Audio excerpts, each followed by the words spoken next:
അപ്പോൾ എവിടുന്നോ ഒരു കോടതി വിധി ഒപ്പിച്ചുകൊണ്ട് ഇങ്ങോട്ട് വന്നാൽ കേരളം ആകെ അങ്ങോട്ട് കെട്ടിപ്പിടിച്ച് സ്വീകരിക്കും. അയ്യോ ഞങ്ങളുടെ ജനപ്രിയ നേട്ട വന്നാട്ടെ എന്നാണ് ഇവന്മാരുടെയൊക്കെ ഭാവമെങ്കിൽ അത് കയ്യിൽ വെച്ചാൽ മതി. ദിലീപിൻ്റെ ഒരു വളരെ പോപ്പുലറായിട്ടുള്ള സിനിമ ഒരു ബസ്സിൽ പ്ലേ ചെയ്തല്ലോ. ഒരു സ്ത്രീ എഴുന്നേറ്റ് നീ വണ്ടിയിൽ ഇത് പ്ലേ ചെയ്യാൻ പറ്റില്ലെന്ന് പറഞ്ഞു. പ്ലേ ചെയ്യാൻ പറ്റില്ല, അവർ വഴക്ക് ചെയ്ത് മഹാഭൂരിപക്ഷം പേര് അവരോട് കൂടി ആ സിനിമ നേരെ നിർത്തേണ്ടി വന്നു.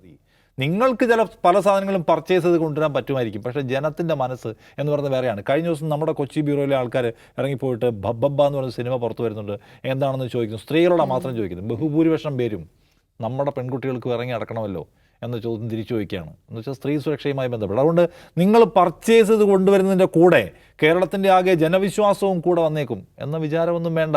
ഇപ്പോൾ എറണാകുളത്തൊരു ക്ഷേത്രത്തിൽ ഇദ്ദേഹം എന്തോ ടിക്കറ്റ് വിതരണത്തിൻ്റെ മുഖ്യാതിഥിയായിരുന്നു. പിന്മാറേണ്ടി വന്നല്ലോ. അവിടുത്തെ പ്രധാനപ്പെട്ട ക്ഷേത്രമാണ് എറണാകുളത്തെ ക്ഷേത്രം. എനിക്ക് ക്ഷേത്രത്തിൻ്റെ പേര് ഓർമ്മയില്ല. അദ്ദേഹത്തെ അതിഥിയായി ക്ഷണിച്ചതിന് പിന്മാറും. കാരണം എന്താണ്? വലിയ പ്രതിഷേധം ഉയർന്നു വന്നു, ഇയാൾ വേണ്ടെന്ന്.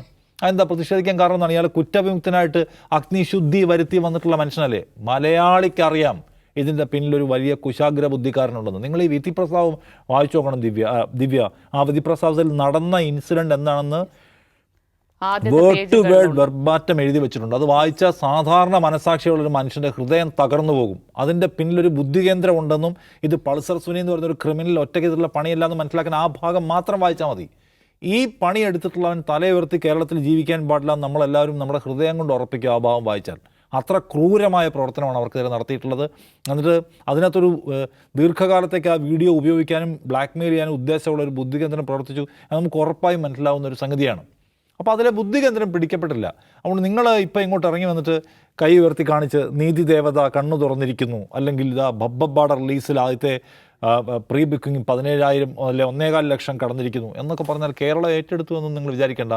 ലാലേട്ടൻ എന്ന് പറഞ്ഞാൽ മോഹൻലാൽ എന്ന് പറഞ്ഞാൽ കേരളത്തിൽ ഏറ്റവും സ്വീകാര്യതയുള്ള നടനാണ്. അദ്ദേഹത്തോടെ കൂടെ ചേർത്ത് എത്തിയാൽ അദ്ദേഹം ഒറ്റയ്ക്ക് അഭിനയിച്ച സിനിമകൾ തോറും വിജയിക്കാൻ പോയിട്ടുണ്ട്. പിന്നെ ഇയാളുടെ കൂടെ അഭിനയിച്ചാൽ അതിനോട് വിജയിച്ചോളും, അല്ലെങ്കിൽ ഇതെല്ലാം കൂടി ഒരു സ്വീകാര്യത കിട്ടിക്കൊള്ളുന്ന ധാരണയുണ്ടെങ്കിൽ അത് വെറുതെയാണ്. ദിലീപിനെ ഇപ്പോഴും ആളുകൾ ഈ കേസിൽ സംശയത്തിൻ്റെ സ്ഥാനത്ത് തന്നെയാണ് നിർത്തിയിട്ടുള്ളത്. അതിൽ ഇമാതിരി മാക്രി സാധനം ഇറക്കിയിട്ട് ഈ കേസിലെ 1ാം ക്ലാസ് ക്രിമിനലായിട്ടുള്ള മാർട്ടിൻ അവൻ്റെ റെക്കോർഡ് ചെയ്ത് വെച്ച വീഡിയോ അത് കാണിച്ചിട്ട് അതിന് താഴെ കുറേ 10,000 1000 പെയ്ഡ് കമൻറ്റ് കൊണ്ടുവന്നിട്ടാൽ കേരളം അങ്ങോട്ട് മാറിക്കളയും. കേരളം ഇതിനേക്കാൾ വലിയ പുള്ളികളെ കേരളം എടുത്ത് എറിഞ്ഞിട്ടുണ്ട്, തോപ്പിച്ചിട്ടുണ്ട്. ഞാൻ പേരൊന്നും പറയുന്നില്ല.